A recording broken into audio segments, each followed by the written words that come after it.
Moi, je savais pas qu'il y avait des personnes de la Croix-Rouge qui se déplaçaient pour les sinistres.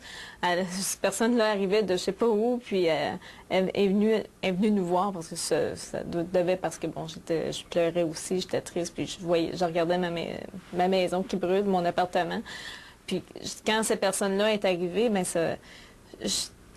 c'était plus qu'humain, c'était le réconfort, puis elle savait où qu'elle s'en allait, cette personne-là. Tout ce que j'avais besoin, c'est de dire, tu sais, quelqu'un, tu sais, je voulais me faire envelopper, j'aurais aimé ça, quelqu'un me prenne puis m'enveloppe, dire, hey, j'ai quelqu'un qui prend soin de moi.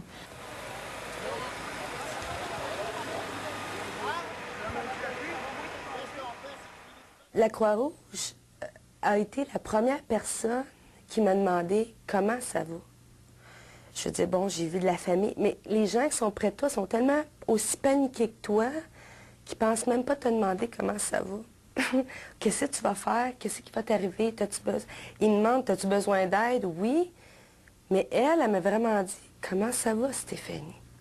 Là, ça m'a fait partir à pleurer. C'était comme, enfin, quelqu'un s'intéresse un peu à ce que... Parce que bon, on voit les policiers, on voit les pompiers, on voit un paquet de monde. Tout le monde veut savoir comment ça s'est passé, pourquoi, Mais ce que toi, tu vis en dedans, ça, c'est important. Quand une personne se retrouve après un incendie, là, dehors, là, en pleine pluie, même si on est en été, il y a une grosse pluie, un orage électrique, quelque chose comme ça, puis ça a tombé sur sa demeure, et puis qu'elle est tout perdue, là, puis elle est en bobette dehors, là, puis tu lui mets une couverture, c'est toute son intégrité humaine que tu viens de protéger, là. Elle est dehors, là, en bobette, là, puis en pieds nus, là, puis tout ça, puis là, il n'y a pas personne pour l'aider, parce que les pompiers sont occupés à faire d'autres choses, puis toi, tu arrives, puis c'est toute son intégrité humaine que tu viens de protéger.